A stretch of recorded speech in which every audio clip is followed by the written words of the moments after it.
কদিন ধরে দেখছি উড়িষ্যা বিভিন্ন রাজ্যে বাংলায় কথা বললে জুলুম হচ্ছে। এই সমস্ত কুলাঙ্গার দেশদ্রোহী গুণকে দেশদ্রোহী মামলায় শাস্তি দেওয়া উচিত।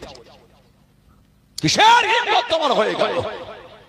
বাংলা শব্দ চয়নে তুমি বলছো অন্য দেশের লোক। ভারতবর্ষের একটা অংশ হলো পশ্চিমবঙ্গ, ওয়েস্ট বেঙ্গল। আজকে বাংলা ভাষা বলা যদি ভারতবর্ষ অবরোধ হয়, তাহলে এই পশ্চিম বাংলা তাহলে ভারতের নয়। এই কুলাঙ্গার কোন ছলে বলে কল কৌশলে পশ্চিম বাংলাকে ভারতবর্ষের বাইরে করতে চাইছে, ঠিক না? মামলা তো ওদের বিরুদ্ধে হওয়া উচিত। লজ্জা লাগে না? কিছু নেরি কুত্তার মতন হই হই করছেন মুসলমানের বিরুদ্ধে। ছি ছি, এত ঘৃণা, এত হীন মানসিকতা মানুষের অন্তরে হয় কোথা থেকে?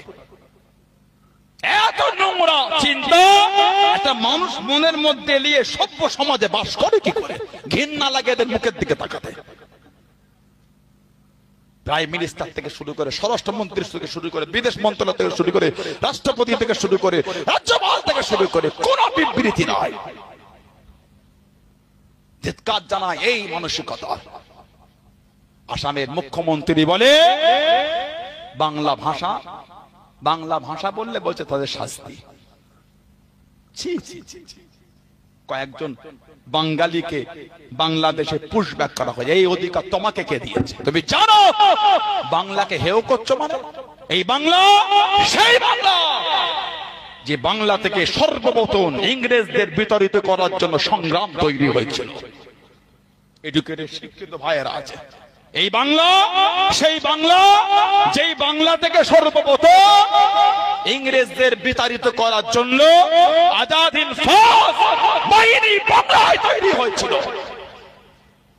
এই বাংলা সেই বাংলা যে বাংলায় বর্ণ পরিচয় বই মানুষকে শিক্ষার জন্য লেখা হয়েছিল।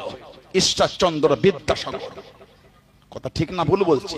এই বাংলা সেই বাংলা যে বাংলা আল্লাহ মুজাদ্দিদুজ্জামানকে পাঠিয়ে, এই বাংলা সেই বাংলা যেই বাংলায় জন্মেছিল কবিগুরু রবীন্দ্রনাথ ঠাকুর।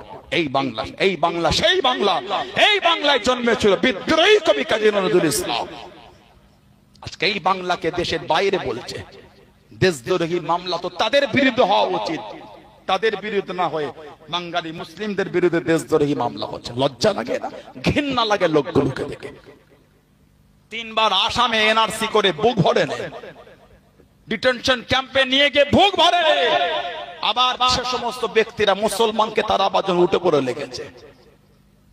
তবে জানবে আল্লাহ ছাড় দেন, ছেড়ে দেন না। আল্লাহ ছাড় দেন, ছেড়ে দেন না। বিচার তো দরবারে ইলাহি থেকে হবে। কথা ঠিক না ভুল বলছি? যাবে কোথা? ফেরাউনও কিন্তু কমবার বাড়েনি।